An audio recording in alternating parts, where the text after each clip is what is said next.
Courtney Stewart loves football. It's all she's ever wanted to do as a profession. Having signed in the summer for Partick Thistle, Courtney was excited at the prospect of making a fresh start in Scotland to kickstart her career after setbacks at Sunderland, Newcastle and Middlesbrough. A collision in her first appearance for the Jags against Rangers prompted immediate medical attention in the middle of the park and a long 3-hour delay for an ambulance to take Courtney to hospital to treat a suspected seizure. Now, my teammate is waiting on the results of a number of tests that could determine whether she has to give up football for good. So Courtney, can you take me back to that Sunday against Rangers at Broadwood? What can you remember? In all honesty, Hendo, I can't really remember that much. It's all just a blur. I think the first thing I do remember is waking up and I just heard my name. I was just hearing Scottish accents. Obviously I'm English and it was a bit intimidating. I got a bit of a fright, obviously. But I was just pleased that I didn't have a seizure and that wasn't the reason that I was on the floor.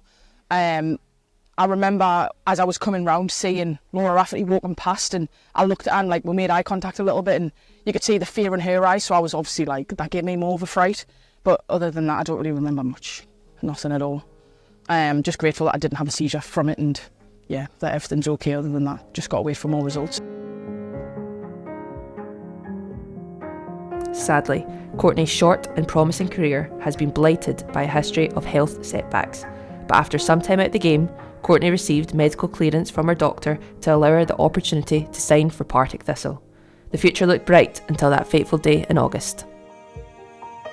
So were you aware of how long it took for the ambulance to come? At first, no, because I was a bit out of it. I didn't really become aware until the girls were coming in.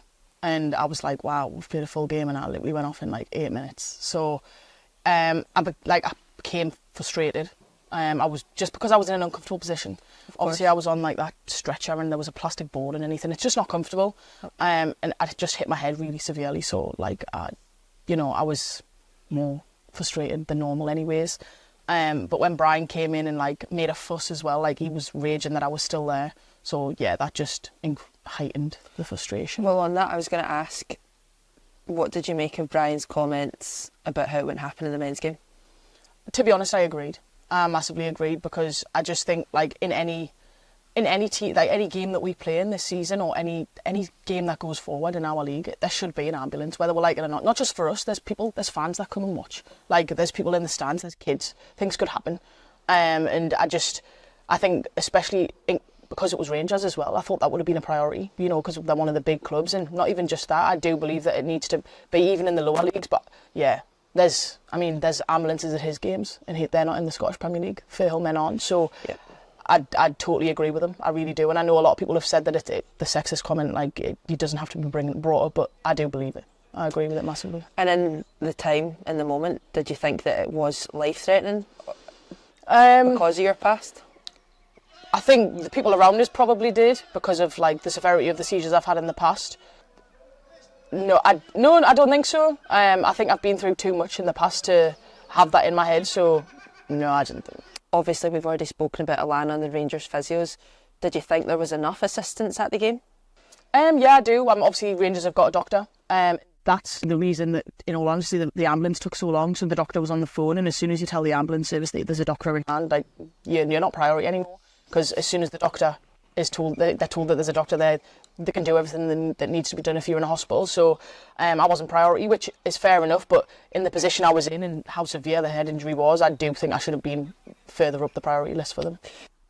Are you angry that it took the ambulance so long to come and get you?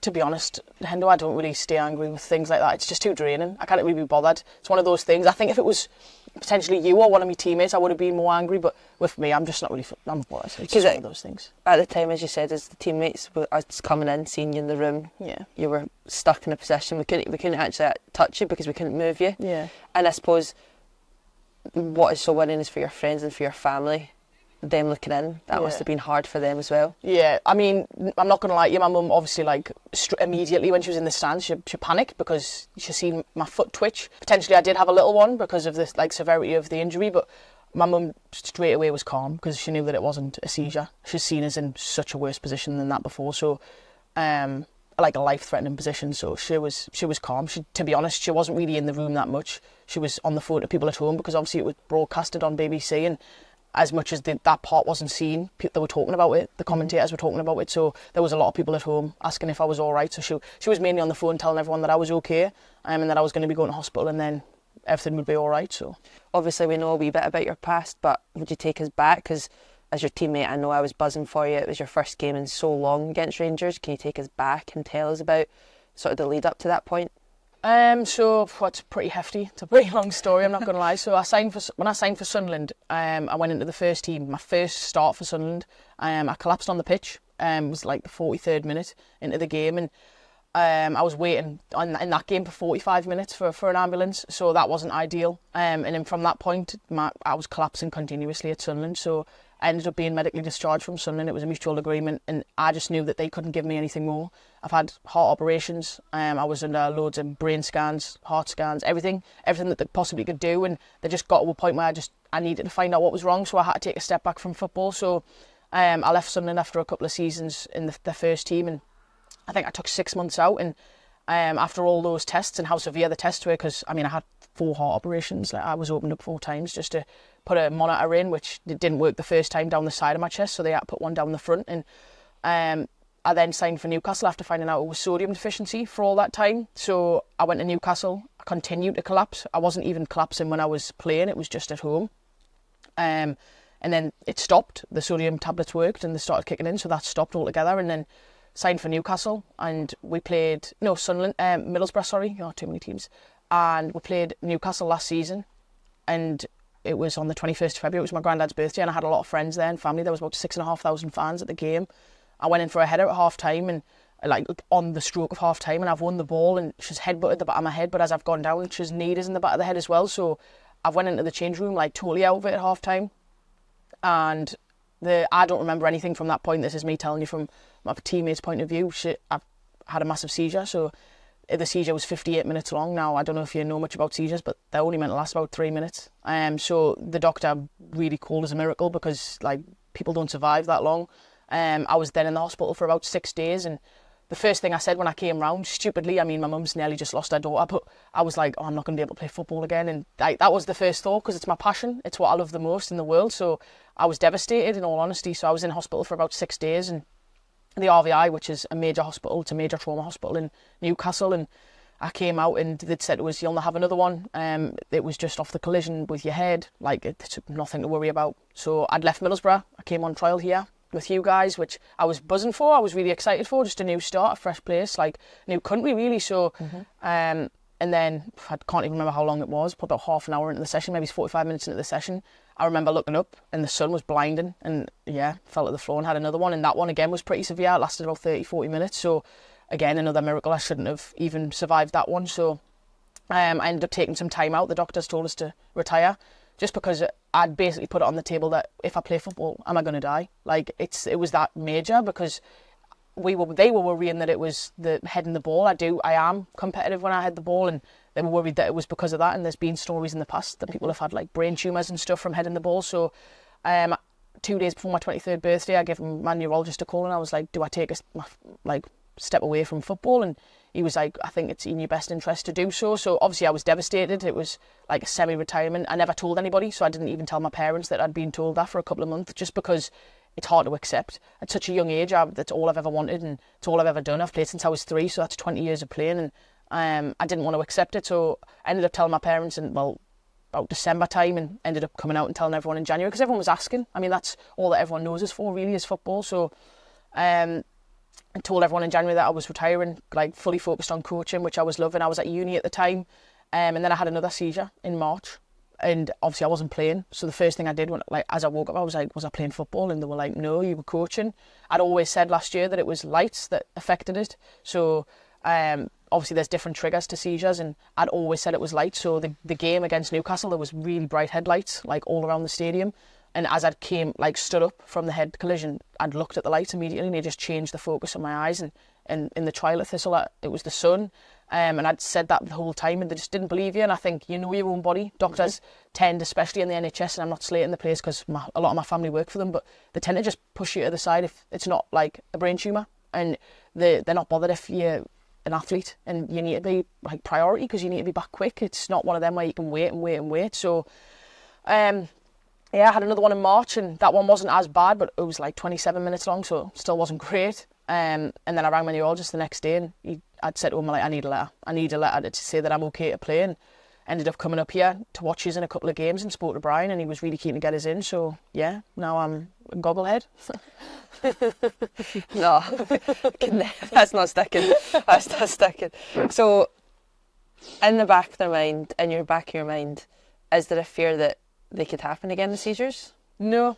I think if you've got that fear, then what's the point in taking the risk? Because I just think, like, I'm not, as I said to Brian, like, me signing, I don't want that to be in anyone's head, because that will then be put in my head. At Sunderland, I think that was one of the main reasons it kept on happening, because everyone was thinking, like, every time I got on the pitch, it was a worry, and I don't want that to be the case. Like, I'm happy that the fact it happened last season and a lot of the players have gone. Like, I know you were there, but people can move on. Like, it's in the past, and I wear goggles for a reason. Do you know what I mean? So there is, like, things that I've done to go about them not happening again. But nah, it's not a worry, not at all. And so what's the update since the Rangers game?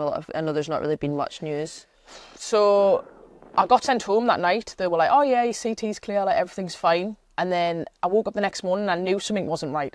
My neck didn't feel okay. My head was absolutely killing. Obviously, I mean, it's not going to be feeling great because of the collision, but and concussion doesn't make you feel great to start with. But I had a phone call at about 20 to 8 in the morning, and it was the doctor, one of the consultants, and he was like, I need you to come back in. Like, your CT scan wasn't clear. You need an MRI scan. And I thought, that's craziness, like, sending me home and sending anybody home knowing that the CT's not clear. Like, what if something had happened overnight? Like, my mum had gone home that night, and, like, she was stressed a bit. She works in radiography, so she knows that you don't have an MRI scan on your brain for nothing. So now I'm just waiting for results, more results. I went in last week or the week before I was meant to have a scan, but it ended up being, like, blood tests and stuff. I'm just waiting for them results, and then I'm probably going to need another MRI scan just to see if the gland's gone down, because the gland in my brain was inflamed. So obviously I'm not allowed to do anything, not even run, not allowed to sit on the bike, not allowed to go to the gym or anything. And that's obviously really tough. So how have you found the mental sort of managing to, because I know what you're like, obviously I know you well, so not being able to do it, not being able to play football, that must be obviously really hard. Being away from your family as well, yeah. That must be really tough. I think that's been the hardest part, being away from my family. I mean, obviously I know the feeling of not having football. I've been in a worse position than I'm in now, because I know I'm going to play again. Obviously last year I was told that I wouldn't play again, so I think it has been hard, and it's probably been the hardest one yet, because obviously I thought, like, this was the break away from everything, and there wouldn't be an injury immediately, but there is, and it's just one of them things. Like, you've just got to trust the process, and it is what it is, kind of thing. Obviously I'm devastated, because you've played at Firhill, you've played at, like, Fir Park, you've played against the biggest team so far, and I just want to be part of the game. I don't want to be sitting watching. So I am going home for the next couple of days, just to refresh and see family, because, like you've just said there, it's difficult not having your family around you. Of course. So, yeah. And so finally, how much would it mean for you to pull on that Thistle jersey again? I mean, I need a new one because they cut it. But it's going to mean a lot. I think even more so for my family, like my mum, just to see us play again, because they get it all. Like, they hear how good I am. Like, obviously, you don't want to bring, like, your negative, like, vibe to the team. I mean, I don't come to training that often, and I'm a positive person, but obviously I'm injured and it's difficult. You can't just stay positive all the time, so my mum gets it all. So, I mean, I'm absolutely buzzing, and I will be buzzing when I come back, so hopefully I can get a couple of goals as well. But yeah. Well, as your teammate and as your friend, I want nothing more for you as well. Yeah, I appreciate it. Gogglehead, Courtney Stewart. Thank you very much.